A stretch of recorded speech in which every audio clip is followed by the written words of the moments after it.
La honte crée des blocages et ferme la porte de ta destinée. Je vais te faire cet enseignement sur la honte et la culpabilité en témoignage de ma propre vie, parce que moi aussi, j'ai connu ces saisons où la honte te serre la gorge, t'étouffe, t'empêche de respirer.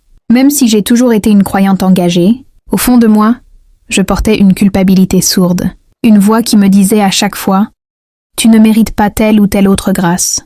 Tu ne mérites même d'être ce que Dieu dit de toi. » Et ceci peut être à cause de tellement de choses, parfois très anodines même. La honte est une prison invisible. Elle ne se voit pas, mais elle étouffe. Tu peux faire toutes les œuvres spirituelles possibles, mais tant que tu portes la culpabilité au fond de toi, tu restes enfermé dans un espace où la grâce n'entre pas librement. Je te le dis par expérience, la honte ne vient pas de Dieu, elle vient du malin.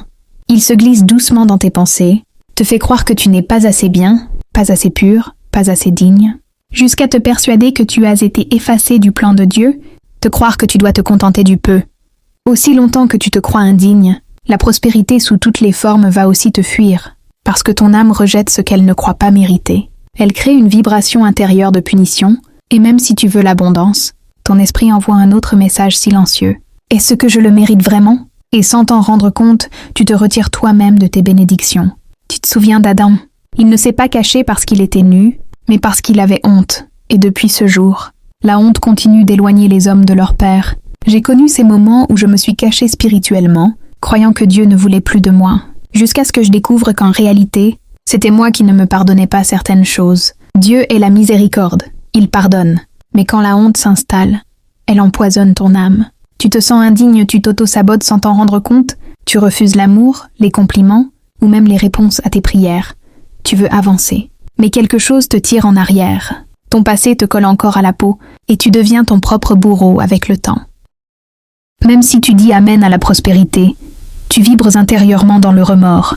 Tu déclares des versets sur la grâce, mais tu doutes de ta valeur, tu veux construire, mais tu portes encore la honte de ton ancienne vie, une couverture spirituelle humide qui étouffe ton feu intérieur. Elle t'empêche de brûler pour Dieu et d'éclairer ta destinée, jusqu'au jour où tu comprends que le plus grand obstacle à ta guérison, ce n'est pas Dieu.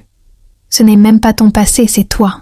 Ton manque de connaissance des choses spirituelles, tu as pardonné aux autres, mais tu ne t'es pas encore pardonné. Tu continues de te punir intérieurement, comme si tu devais encore payer une dette à déjà réglée. Dieu t'a déjà gracié, mais tu continues à te juger. Tu pries pour être libre, mais tu refuses de recevoir la liberté. Et tant que tu restes dans ce refus inconscient, tu bloques toi-même ta destinée. Il est écrit, si notre cœur nous condamne, Dieu est plus grand que notre cœur. C'est dans la Bible, Dieu ne t'accuse pas.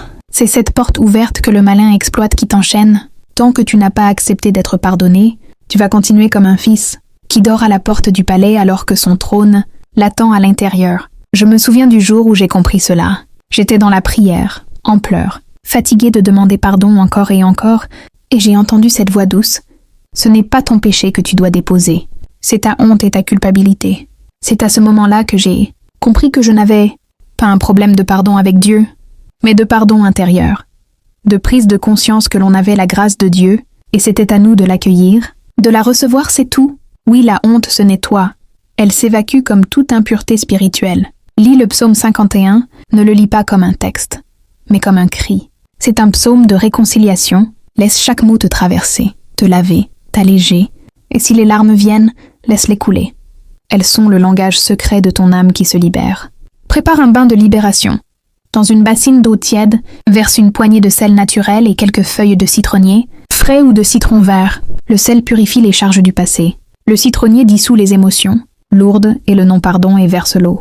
Sur ton corps lentement, en déclarant « Je me libère de la honte, je me pardonne, je suis digne de la grâce, je suis transparent devant mon Dieu. » N'oublie pas que le malin parle à travers ta honte en disant « Tu es fini », mais Dieu te dit « Recommence ». Le pardon de Dieu, c'est une renaissance.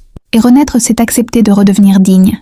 Et ça, c'est sans limite. Et si toi, tu veux encore te condamner, parce que ton passé te murmure que tu n'as pas le droit de te relever, sache que c'est un mensonge spirituel.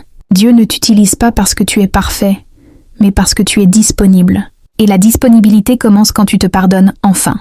Tant que tu n'as pas guéri ta culpabilité, tu repousses toi-même tes bénédictions. La honte attire la privation, par contre le pardon attire la provision. Voilà pourquoi le travail spirituel n'est jamais complet sans la réconciliation intérieure.